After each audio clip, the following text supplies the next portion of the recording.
On the afternoon of November 5, 1937, Adolf Hitler called the senior leaders of Germany's military and foreign policy into the Reich Chancellery in Berlin, along with one quiet officer whose notes would outlive them all. The doors closed. The meeting lasted more than 4 hours. No crowds, no banners, no torchlight parades, no theatrics, just a dictator, a handful of powerful men, and the future of Europe laid out on the table like a loaded pistol. By the time those men walked out, they understood 3 things with terrible clarity. Germany was going to expand. Austria and Czechoslovakia were first. And peace in Europe was living on borrowed time. That meeting is remembered today because of Colonel Friedrich Hossbach, Hitler's military adjutant. Hossbach took notes. Those notes became the Hossbach Memorandum, one of the most important documents on the road to the Second World War. Not because it was a complete battle plan. It wasn't. Hitler didn't hand out invasion schedules or predict every future campaign. Poland, France, Britain, the Soviet Union, none of that was written down that day. But what the memorandum does give us is something more dangerous than a timetable. It gives us intent. It gives us the logic of the war before the shooting ever started. And once you understand that logic, the next 2 years make a terrible kind of sense. The men Hitler summoned were not minor officials. They were the men who held Germany's sword, its diplomacy, and its future. Field Marshal Werner von Blomberg, Minister of War, the old military establishment. General Werner von Fritsch, Commander-in-Chief of the Army, professional, conservative, cautious. Admiral Erich Raeder of the Navy. Hermann Göring of the Luftwaffe, vain, theatrical, and dangerous. Foreign Minister Konstantin von Neurath, an old-school diplomat who still believed in restraint. And Hossbach, the note-taker. Class, never underestimate the quiet man with the pen. History often survives because one person in the room writes down what the others later wish had vanished. Hitler began by telling them that what he was about to say was the result of long reflection. He said that if he died, these remarks should be considered his political testament. Class, pay attention here. A political testament. That is not the language of a routine staff meeting. That is a man telling the senior leadership of the Reich, "This is the essence of my rule." And the essence was not peace. It was not stability. It was not even the correction of Germany's humiliation after the First World War. The essence was expansion by force. Hitler said Germany's central problem was space, Lebensraum, living space. The German people, he argued, could not survive, let alone thrive, within their current borders. They needed territory, resources, food, raw materials, and strategic depth. And because no other nation was going to hand those things over, Germany would have to take them. Strip away the flags, the anthems, the speeches about national pride, and Versailles grievances. At the center of the Nazi project was conquest. Hitler was not merely trying to revise the Treaty of Versailles. Versailles was useful to him. It gave him complaints and applause lines. But his ambition ran far deeper. He did not want Germany restored to its old place in Europe.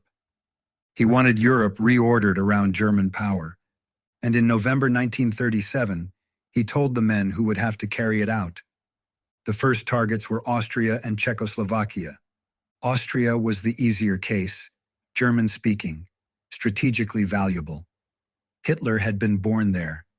Nazi propaganda could dress the whole thing up as national reunion. But this was never about sentiment. It was about power, manpower, territory, resources, and opening the road into southeastern Europe. Czechoslovakia was different. It was a functioning state with a capable army, strong fortifications, and a valuable armaments industry. Geographically, it sat like a fortified wedge in the side of German ambition. Look at the map. As long as Czechoslovakia remained independent, Armed and allied to France, Germany could not safely dominate Central Europe. It threatened Germany's flank. It complicated any future move east. So in that room, Hitler did not speak vaguely about destiny. He named them plainly. Austria first, Czechoslovakia next. Real countries, real borders, real people.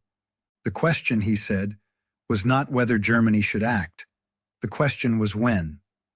He spoke of a window, 1943 to 1945 at the latest, before other powers caught up. But he also made something clear. If opportunity came earlier, Germany should strike earlier. If France was paralyzed, if Britain was distracted, if the moment favored Germany. This was not defensive thinking. This was predatory thinking. And by 1937, Hitler had reason to believe it would work. Germany had already left the League of Nations, rearmed openly, restored conscription, and created the Luftwaffe. In 1936, Hitler had marched troops into the Rhineland in direct violation of treaty obligations. The German generals knew the army was not ready for a major fight. They had orders to withdraw if France moved. France did not move. Britain protested, but took no military action. The gamble succeeded, and Hitler learned the most dangerous lesson a dictator can learn. His enemies feared war more than he feared risk. The men in the room understood the danger. Blomberg, Fritsch, and Neurath raised objections. They worried Germany was not ready. They feared Britain and France might actually fight. They argued the timetable was reckless. But notice what they didn't say. They didn't say the plan was immoral. They didn't say Germany had no right to devour its neighbors. They said, in effect, not yet, not like this, not before we are ready. There is a difference between opposing a crime and worrying that the getaway car isn't fast enough. The German conservative and military elites had made their bargain with Hitler. They disliked his vulgarity. They distrusted some of his methods. But they liked what he had delivered: rearmament, restored power, the crushing of the left, the end of the Versailles restraints. They thought they could use him. That is one of history's oldest mistakes. Men with titles often think they can manage men with mobs.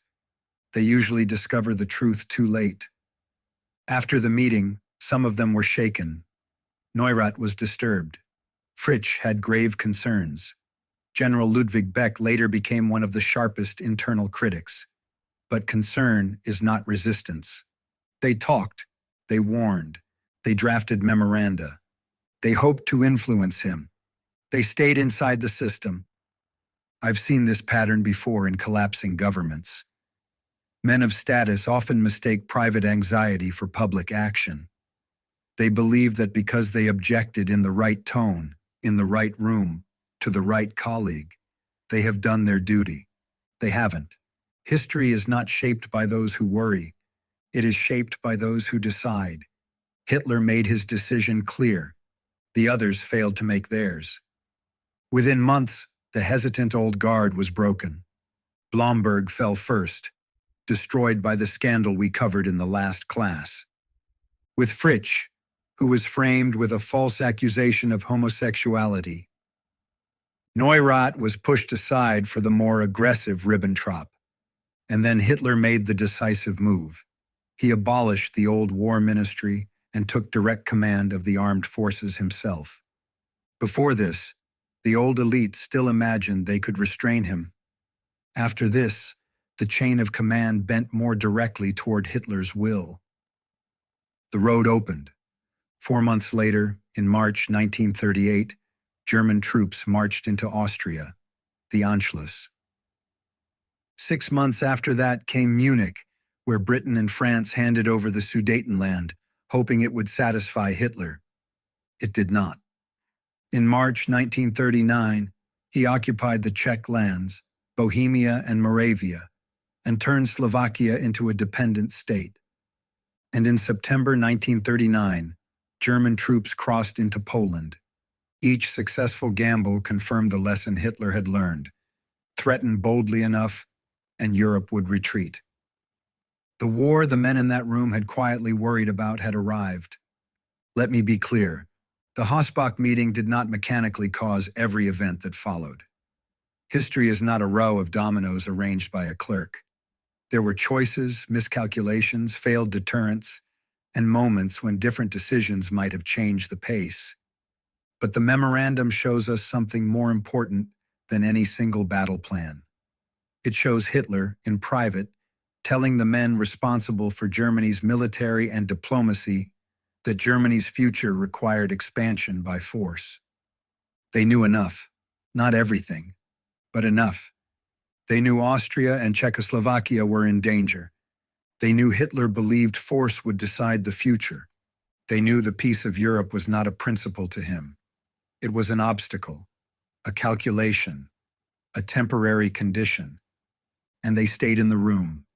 That is the hard lesson. Evil does not always announce itself with madness in the streets. Sometimes it arrives in a government office, dressed as strategic necessity. It speaks for 4 hours. It uses maps.